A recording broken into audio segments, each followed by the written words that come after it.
In the early 1920s, the wealthiest people per capita in the entire world weren't living in New York or London. They were members of the Osage Indian Nation in Oklahoma.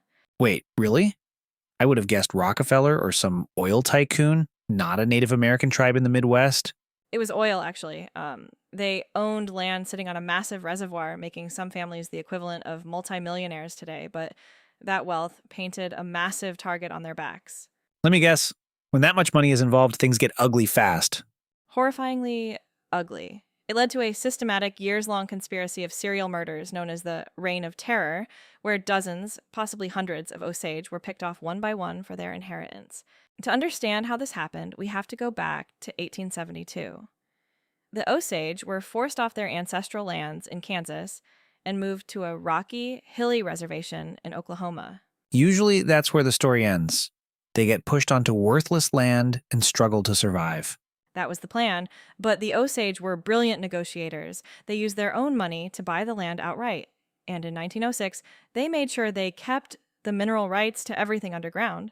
So when the oil boom hit, they weren't just living on the land, they owned the liquid gold beneath it. Exactly.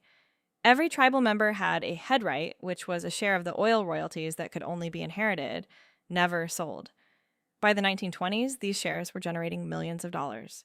I'm assuming the government didn't just let them enjoy that wealth in peace? Far from it. Congress passed a law claiming many Osage were incompetent to manage their own money simply because they were Native American. The courts appointed white guardians, lawyers, and businessmen to control their bank accounts. That sounds like a legalized protection racket. You're telling me a millionaire had to ask a local white guy for permission to buy groceries? Literally. One woman was declared incompetent because she liked to save her money, which the court argued proved she didn't understand its value. This guardianship system created a massive incentive for murder because if an Osage person died, their white guardian or spouse could often inherit those lucrative head rights. The true horror began in May 1921 when the body of Anna Brown was found in a remote ravine with a bullet hole in the back of her head. Was there an investigation, or did the local cops just look the other way? They did worse than look the other way. Many were in on it. Shortly after Anna died, her mother, Lizzie, suspiciously passed away from a wasting illness, which we now know was likely poisoning. Then, her sister Rita's house was leveled by a massive bomb in the middle of the night. This isn't just a mugging. This is an organized effort to wipe out an entire family tree. It was. One by one, the Kyle family was being eliminated. And at the center of it all was a man named William Hale, the self-proclaimed king of the Osage Hills. Who was this guy? Some kind of mob boss? On the surface, he was a respected cattleman and a friend to the Osage, but behind the scenes, he was a sociopath. He had his own nephew, Ernest Burkhart, marry Molly Kyle, the sister of the victims I just mentioned.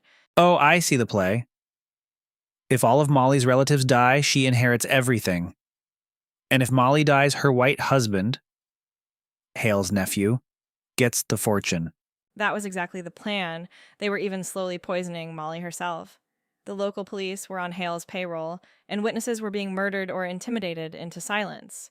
It got so bad that Osage Tribal Council had to bypass local law enforcement and appeal directly to Washington, D.C. This is where the FBI comes in, right? Before they were even called the FBI? Precisely. A young J. Edgar Hoover sent a former Texas Ranger named Tom White to solve the case. White realized he couldn't just walk in and ask questions, so he sent in a team of undercover agents. Like an early version of a federal sting operation? Totally groundbreaking for the time.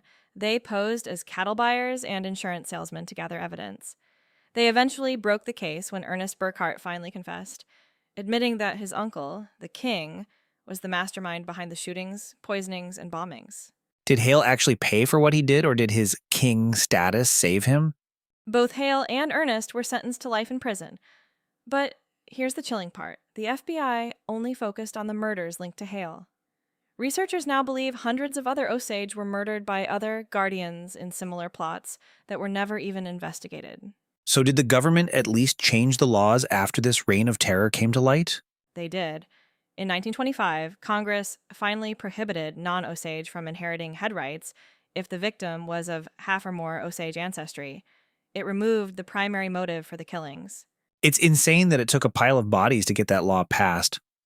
What about the money that was stolen through that guardianship system? That fight lasted for a century.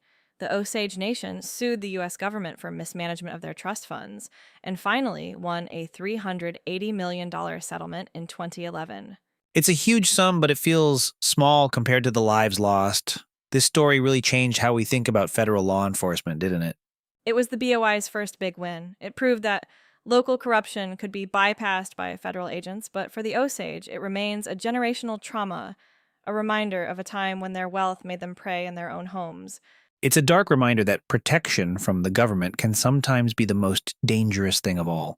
Exactly. It wasn't just individual greed, it was a system that told white citizens it was okay to treat their neighbors like ATMs with a pulse. What's the one thing to remember about the Osage murders?